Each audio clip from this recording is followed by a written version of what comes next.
Vroom, vroom. Here's your primer on Beef Boys, Baseball's End, Roger Angel, and Super Pretzels, Lillian's Astudillo, and Mike Trout hypotheticals, waiting for the perfect bat from a volcanic eruption. Ladies and gentlemen, the Effectively Wild introduction. Hello, and welcome to episode 2482 of Effectively Wild, a FanGraphs baseball podcast brought to you by our Patreon supporters. I'm Meg Rowley of FanGraphs, and I am joined by Ben Lindbergh of The Ringer. Ben, how are you? Doing well. Congrats on the flawless intro. First take, Meg. Yep. Never a doubt. Never a doubt at all. I have some bad news for you. I have some negative news, although actually I suppose it's positive news from one perspective, and that is that Mason Miller no longer has a negative FIP. Oh, he's in boy. positive territory now, just like everyone else, just a pedestrian positive FIP, run-of-the-mill.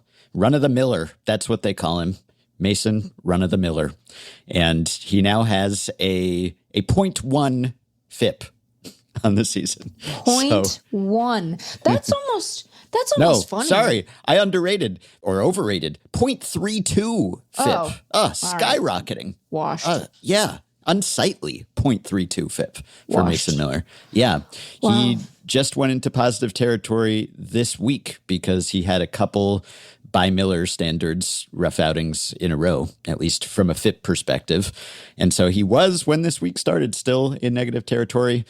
And now 0.32. Ugh. Yeah, regression has hit him hard. Look, he wasn't going to have a negative FIP the whole season. No, and in fact, there are only 3 pitchers remaining with a negative FIP on the season, and none of them has more than 3 innings pitched. So that sounds right. It's pretty impressive that he defied gravity for as long as he did. But ultimately, regression comes for everyone. And if you divide his season in 2, so he has pitched 22 games, if we just take the first 11 games and the second 11 games.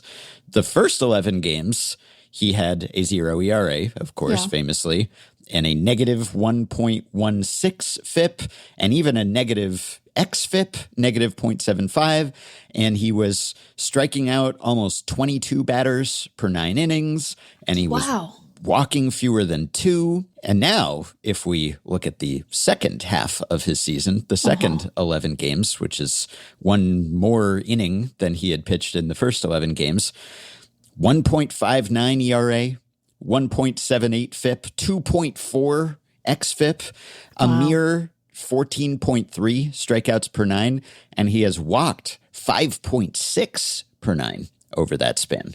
Yeah. Wow. Yeah. He's still getting grounders on 62.5% of his batted balls, even more than he was in that first set. But yeah, he has still been excellent, obviously, but no longer the Mason Miller we were obsessing over at the start of the season.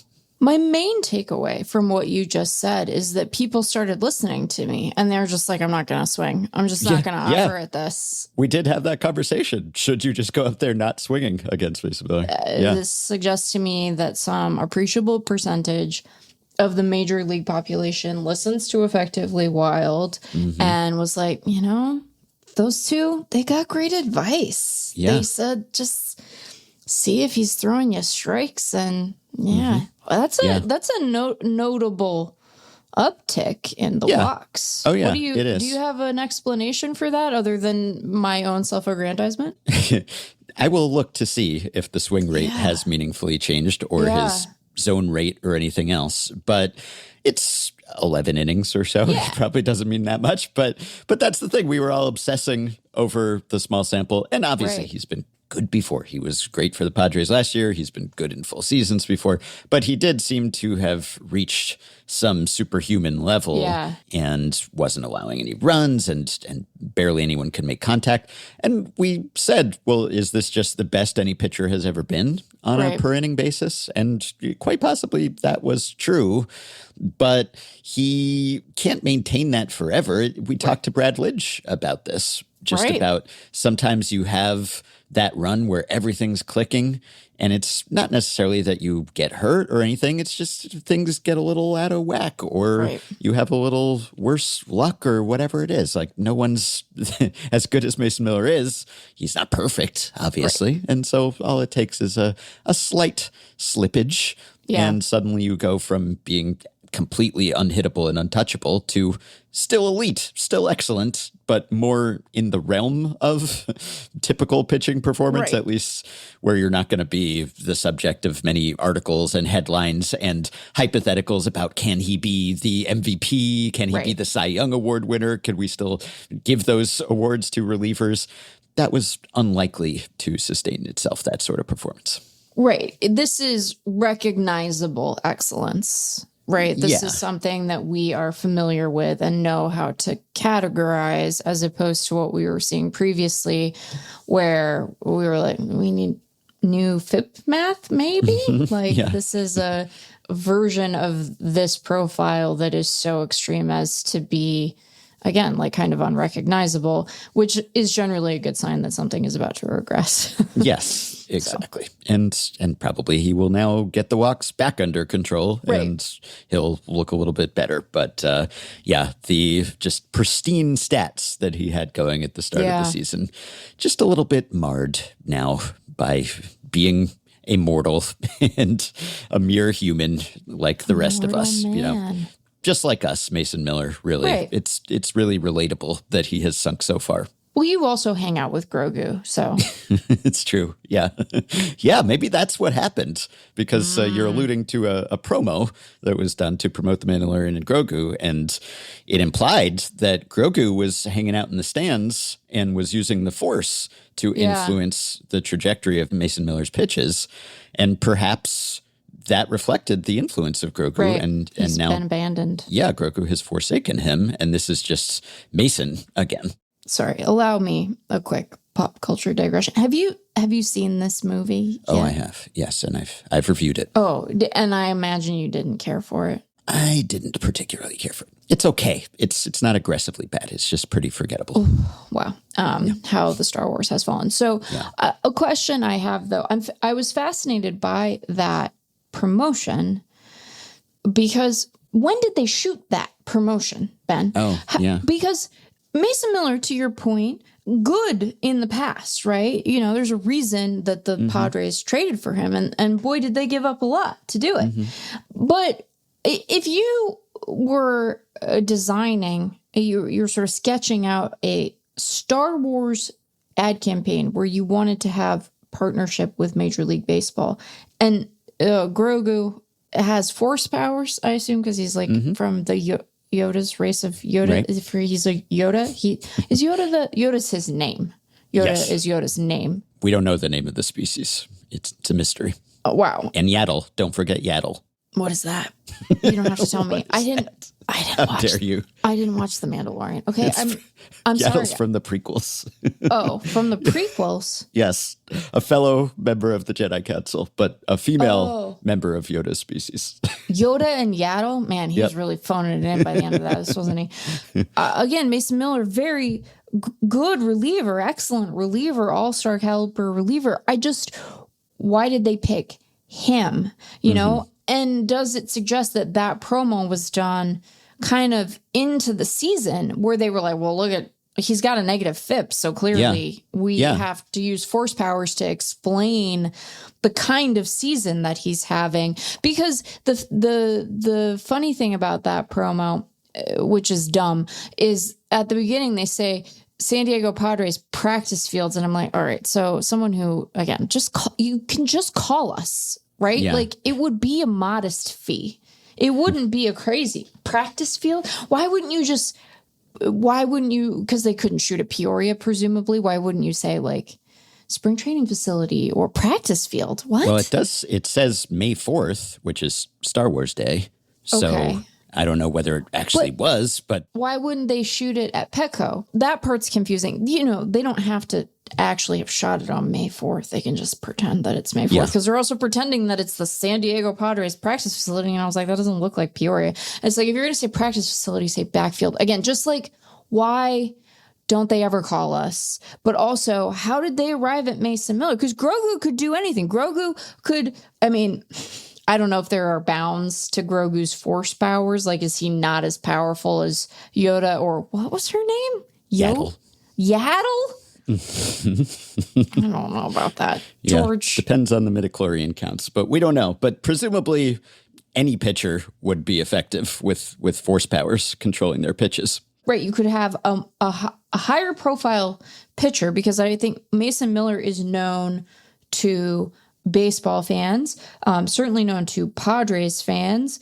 I don't know what his like Q rating is beyond Q rating, is beyond like beyond baseball, right? Yeah. So my question is, did they try to get Ohtani first and then they couldn't? Because it's also weird for Star Wars to pick a Padre. Like, why a Padre? You know, father's famously a fraught category in the canon. So that's weird. But also, why wouldn't you pick an LA team? Because you're like adjacent to that. I mean, they should have picked an Angel, really, because Disney's right there. They could. Yeah. Okay, so that's actually my question. Why is it an Angel? Then you'd have to find a you good could Angels do Mike pitcher Trout. who anyone had heard of. You could do Mike Trout. And there's a convenient... Or Jose Soriano also had a noteworthy start to the season. You could have done it with Jose Soriano. I mean, you would have done Trout because no one knows who Jose Soriano is. I mean, like we do, but like he's not known beyond baseball. Yeah. So, and Trout's having this resurgent season. And they could have had it be...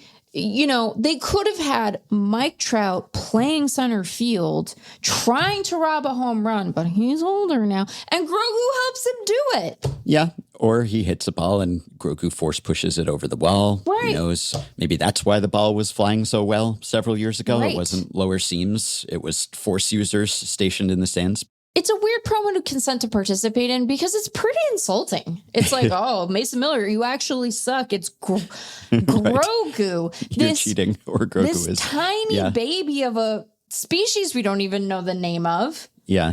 What? It's a 30-second spot, so I assume that this was a quickie made to capitalize on Mason Miller's success to start the season, which was a big story, and probably they just had him go to some generic field and... Yeah. You know, Grogu could have been anywhere, so they probably just had to sync up. Actually, after further research, it appears that this was Triton Ballpark on the campus of University of California, San Diego, where the UC San Diego Tritons play. And in fact, at the end of the clip, when Miller and Grogu do a fist bump, you can see the Triton Ballpark and the UC San Diego text and logo on the scoreboard, which perhaps should have been edited out. But they didn't film this thing on the volume. They really should have done this with my man Matt Waldron, because the force influence could explain the knuckleball flutter, but then you'd have to explain who Matt Waldron was to everyone. I enjoyed it, but now that Mason Miller is returning to being in the realm of regular pitcher performance, albeit still excellent, then maybe this is a time capsule. We'll look back and we'll remember this was the moment when they were promoting that movie, and also when Mason Miller was absolutely untouchable. So I just looked up the two samples of his performance, the first half and the second half. So in the first half, the swing rate against him was 49.7%. So almost half of pitches he threw were inducing a swing. In the second half, 42.8%. So a significantly lower swing rate. So perhaps some hitters took our advice and said, you can't beat him. Just try to take. Maybe that's it. He also had a slightly lower zone rate, 44.5 down to 43.3, which makes sense with the walks. But maybe it was that he was having such success getting guys to chase and a lot fewer chases. That's noteworthy too. 46.5 O-swing rate, that's chase rate. That's the rate of swings on pitches outside the strike zone. Yeah. 46.5 in the first half, 34.4 in the second half. So it could be that his stuff just was not as enticing and he was not getting people to swing at it. Yeah. Or it could be that they went in there with a game plan and they said, well, look, we can't hit this slider and maybe we can just try to take it and force him to throw a strike. And if so, that has helped. So maybe the code has been cracked, kind of. He's still really good, to be clear. I love the idea that you think that anyone will remember anything about Grogu at all. Well, Grogu, no one will ever forget. But The Mandalorian and Grogu, maybe not so much. Anyway, I wrote several thousand words about the movie if anyone wants You had to read write several thousand I didn't words. have to, but I did. Was it just that much of an abomination to you? I just had that many thoughts. Yeah, Wow. It could have been worse. It's just, it's the first Star Wars movie in almost 7 years. And what a way to come back to the big screen. Anyway, I will link to that if anyone's interested in additional Star Wars thoughts from me. I just got jump scared by a headline at one of those Sports Illustrated blogs while we were talking about Mason Miller. Craig Kimbrell could help 4 bullpens right now after Mets DFA. Could he, though? That's such a funny sentence. It sounds like a threat. Right. Craig Watch Kimbrell. out, he's lurking. Yeah, Craig Kimbrell was contained to the Mets, and now he has escaped containment, and he could go anywhere. You never know where Craig Kimbrell could show up next. This blog alleges that Craig Kimbrell could help the Reds, the Dodgers, the Rays, and the Phillies. I beg to differ. I don't know that what evidence is there that Craig Kimbrell could help any bullpen, especially the bullpens of good teams at this point. I don't know. The Mets decided that they would rather have Jonah Tong. I mean, I'd rather have Jonah Tong too. Maybe that's the reason that one time that Tony didn't specify which handedness, because he was like, I can't risk it. I need to know for sure he's not out there before I signal. I gotta I gotta be confident he's not out there. Yeah, you could raise your hand to call it a reliever, and next thing you know, Craig Kimbrell is trotting in. Or uninvited, unbidden, or Grogu. All right. Speaking of fit merchants, since we talked about Mason Miller, the drumbeat is building for a Tarek Skubal trade because the Tigers have lost 6 in a row and 9 of 10. Yeah. They just got swept in a 4-game series by the Guardians. Their playoff odds are way down. We talked about them earlier this week, but playoff odds are down to 23.6%. They're 20 and 31 on the season. And yes, it's AL Central, but it's kind of getting late early. Meanwhile, Tarek Skubal is making Scott Boras look prescient in that he does seem to be ahead of the typical timeline for the loose body cleanup. He did a bullpen session. He threw 37 pitches, and he got close to whatever his velo target was. He didn't specify, but it was a little slower than he throws in a game, but he said it was high-end velocity for a bullpen session. So he's pretty close to being back to full strength, and he's going to have to either have a rehab start or a sim game. Yeah. But he's getting there. He's obviously, just the fact that he's throwing at close to full strength just about 2 weeks after the procedure, that does seem to support the idea that the Skubal scope, the nano needle scope, will actually produce a material difference in how quickly he can come back. So Skubal's on the comeback trail. The Tigers are flailing, and thus the Skubal trade rumors have recurred. And John Heyman, who, as we know, seems to be pretty plugged in with Tarek Skubal's agent, Scott Boras, and was the one to first mention that there was one single relatively small loose body in Skubal's elbow. Heyman says Tarek Skubal trade chances are rising. Tigers have lost 14 of 16. I could have gone even further back. 5 games out in the wild card race. Tigers have 5 starters on the IL, and Skubal is progressing since the elbow scope. Tigers' chances to extend him are nil.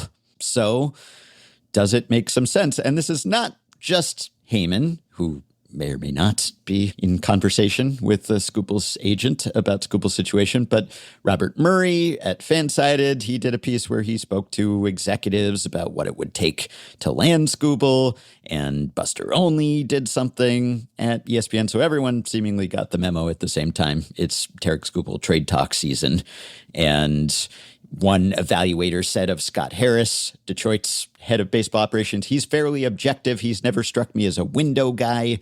In other words, the table read on Harris is that he's not going to go all in on a long shot effort to make the postseason if he thinks he doesn't have a good enough team. But Skubal could have enormous value at the deadline. And if he can get more than the value of the qualifying offer, then there's going to be an opportunity there, one AL evaluator said. Well, obviously he could get more than that, I think, but Skubal has about 11 million or so due to him over the last couple months of the season. So not every team probably would be willing to take that on mid-season when you'd have to go to ownership and say, hey, I know that this was our budget for this season, but can we go get Tarek Skubal? Unless the Tigers decide that they want to pay down that salary to get better prospects back. But the consensus seemed to be from Murray's piece that someone like Dave Dombrowski or AJ Preller, they'd be all for it. Someone also said he thinks Andrew Friedman would go get him, which, oh my goodness, the Dodgers discourse that would result from the Dodgers acquiring Tarek. Please, anyone else. Yeah, anyone else, please. Anyone else. I opt out of that news cycle in advance. But people are talking about just what it would take to get him and maybe a couple top 100 guys and one high top 100 guy and maybe a throw in. Like, it would take a significant package, even if it is just a couple months and even if he does have a significant salary, because he's Tarek Skubal. And if he does come back and reestablish himself as the typical Skubal, well, that's obviously a difference maker down the stretch or in October. One immediate thought I have is that I'm really just not convinced that the Padres have the prospects to make that trade. And I know that we've been saying that for years. I know that we've underestimated AJ in the past at our peril, but and I guess it depends on who you want to talk to, but I think the consensus in the public space is that they are lean at the top. I mean, Ethan Salas is their only top 100 guy, at least for us. And I think that's true for most of the public sites, unless I guess you're really stoked on Cash Mayfield. So they have very limited sort of minor league options there. And, not that you can't further consolidate and find value there, but it's if you're the Tigers and you're sort of thinking about how you configure your roster on a going forward basis, I guess it depends how you feel about Lorenzo, but is a catcher really what you think you need there? I don't know. So, but setting aside the specific fits, it is an interesting sort of value balancing act for Detroit to pull off, because, the qualifying offer piece of it does matter here, because they would certainly QO Skubal if they held on to him. And then do you think that you are getting adequate return such that it exceeds, and probably in an appreciable way, the draft capital you would get from him signing elsewhere, which I think you could probably pull off without too much trouble given the quality of Skubal. The timing of it would be really interesting to me, because I know that he's making this miraculous recovery, but if I'm a GM and I'm about to ship a couple of top 100 guys for a rental, I want to see what that looks like coming back, right? He has to his first rehab start is the scout section back there is going to be bananas. I guess that if I'm Detroit, one of your main projects, and I don't think they'll struggle to do this because there are smart people in that front office, but one of your main projects is to not be swayed in either direction by the last 2 years of your team and what has happened to you in the second half. You'd be forgiven for being I don't know, maybe the rules don't apply to us. We seem to vacillate wildly and it's one extreme or the other, but I don't know what the answer is there, because I think that if you're a contending club and you're look, we're going to do this. I think you do it early. You try to do it early. And then it's is Detroit really willing to give up yet? Yeah. But for a guy like him, where there's already been an issue, you want to ramp him back as fast as you can. But you also have to be mindful about how you're deploying him, because the whole point of acquiring Skubal isn't even really what he does for you in the regular season. Although, boy, is that helpful. It's hey, it's fun? Tarek Skubal in the postseason, just stick that guy. How many teams that are playoff contenders right now have a better number one starter than Skubal? It's not many, because there aren't many guys who are better than him. No, there's one at most, maybe. Right. So, oh my God, what if the Pirates traded for Derek Scooby. They won't, be fun. but that would be so fun. Scoople Skeens. Scooble Skeens. Also, I feel like I need to acknowledge that when we were having our initial conversation about Scooble and the Scooble Scope, I was, I think, appropriately a little bit mean to John Heyman, but I was also a little bit mean to Scott Boras and expressed surprise that he would want to popularize a procedure like this by sort of tagging it to one of his clients, because, you know, that's a potentially fraught space. Like, you don't want to associate your dude with a procedure. You want to associate him with his pitching. But if this works the way that it seems to, I was wrong. Like, this is sort of miraculous. The fact that he's like back in pitching to the extent that he is so soon is bonkers. It's bonkers, Ben, you know? So I was wrong, Scott. I was wrong. It's premature because there's more than 2 months until the trade deadline. Well, and he hasn't actually thrown a rehab assignment yet. So as you know, incredible as it is that he is this far along in his, you know, throwing program, having just so recently undergone surgery, like, I do think that the responsible parties in the rooms should pump the brakes and say, like, we don't actually really know what it looks like yet. And hopefully it looks great. And this is very promising and exciting. But we should probably let it like play out to live batters before we go too nuts, you know? It's not preposterous to have the conversation now, given the Tigers' recent performance. And obviously, trade rumors were swirling around Scooble, even heading into the offseason, which I didn't think he would be dealt, and he wasn't. But we did talk about it on our Tiger season preview segment. Hey, if things go south, if the Tigers are out of it, would they consider dealing him? And I think the answer was, you'd be silly not to consider it, at least. So it would be tough if a team came calling as soon as Scooble returns, say he's back in a couple of weeks or whatever. Right. It would be early enough, and the Tigers probably wouldn't be far enough out of it that they would be willing to pull the plug on their season at that point. But you would have to think about it. So, yeah, if they take it down to the wire, then it completely depends. Maybe the Tigers season will turn around by the end of July. Right. But if it doesn't, then, they would certainly have to strongly consider it. I think, of course, it's just 2 years since the Tigers got a case study in how a team can improve after the trade deadline. Of course, that was after dealing guys. So maybe they think history will repeat itself. We'll trade Scooble, and then somehow we'll profit. Underpants gnomes, I don't know. It will work out for us. But, you could get such a good haul for him that if you don't think that you have a shot, then it would probably be malpractice not to consider it. But you kind of hope for the sake of their fans that they make it a clear-cut call by then, one way or another, because even if the playoff odds say they're unlikely to make the playoffs, it's just not that hard to make the playoffs these days, whether you're in the AL Central or otherwise. And so if they're just trailing Cleveland or Chicago or whoever at that point by a couple games or something, well, then it's really tough. Then any move you make, it'll go down in history as the white flag trade, as another AL Central squad knows. So, it's always tough in those situations when we might look at the playoff odds and say low chance that they'll make it, but you look at the standings and you're like a good series away from maybe being in playoff position. It's really, it's tough to make that kind of call. So maybe the Tigers will make it easy for them one way or another, either by being so bad that they're out of it or being better and being so in the thick of contention that they wouldn't consider trading him. Underpants is an underratedly funny word. It is, yeah. Underpants. It's just very descriptive. That is what they are. They're pants that go under other pants. Other it's pants. True. The universal concern is the pant, is the underpant. On that note, they're still so sheer. Also, can we briefly discuss, Ben? Yeah. Why is the deadline on a Monday this year? Why is it? Right? It's on Monday, August 3rd. Huh. What? That's a late one. Yeah. Why?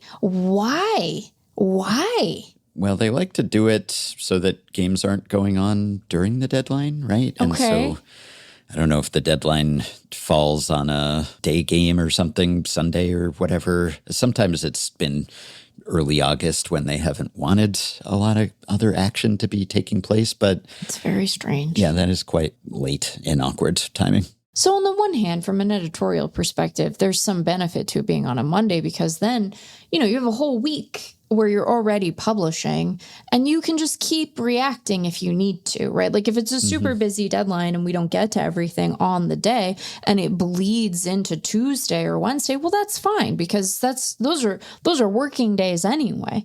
But also the deadline is exhausting. It's such a big lift for everyone. And then you got to keep working. Yeah. When it was announced, the MLB.com piece said, by setting the trade deadline on August 3rd, MLB will avoid the possibility of a player being traded during a game. There's at least one day game scheduled each day from July 29th to August 2nd, while all 8 games on August 3rd start at 6:40 Eastern or later. MLB also generally prefers a weekday deadline rather than a weekend, as you were just saying. So, yeah, I guess it's because of a quirk of the schedule and there being some day games. And I know the sickos at least like it when there's one day game at minimum, just so that they can watch or follow baseball during daylight hours. So, yeah, it is kind of late, though. That's unusual. Yeah. But that gives the Tigers even more time to evaluate whether they're in this thing or not. I guess that's true. I wonder where that unforgettable quote, "The universal concern is the pant," will rank in Tony Clark's legacy as the head of the MLBPA. Wow. Universal concern is the pant. I will never forget that phrase. I'll never forget, you know. Yeah. It probably is, well, depending on how various federal cases go, maybe even not even like the top 5.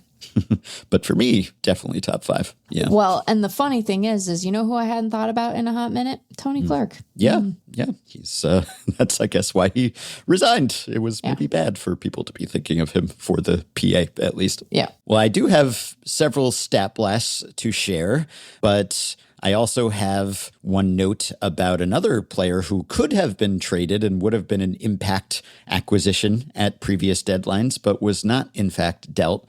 And that is Shohei Ohtani. That'll do it for the free preview of today's Effectively Wild. Thank you for listening. If you'd like to listen on and hear whatever wisdom and wit await, we would love to have you. You can visit patreon.com/effectivelywild to access the rest of this episode and plenty of other exclusive content. Weekly subscriber-only episodes, monthly bonus shows, our Discord group, our live streams. Either way, we will be back with another episode soon, which will appear in full on this feed. Until then, we wish you well and thank you for your support of Effectively Wild, whatever form it takes.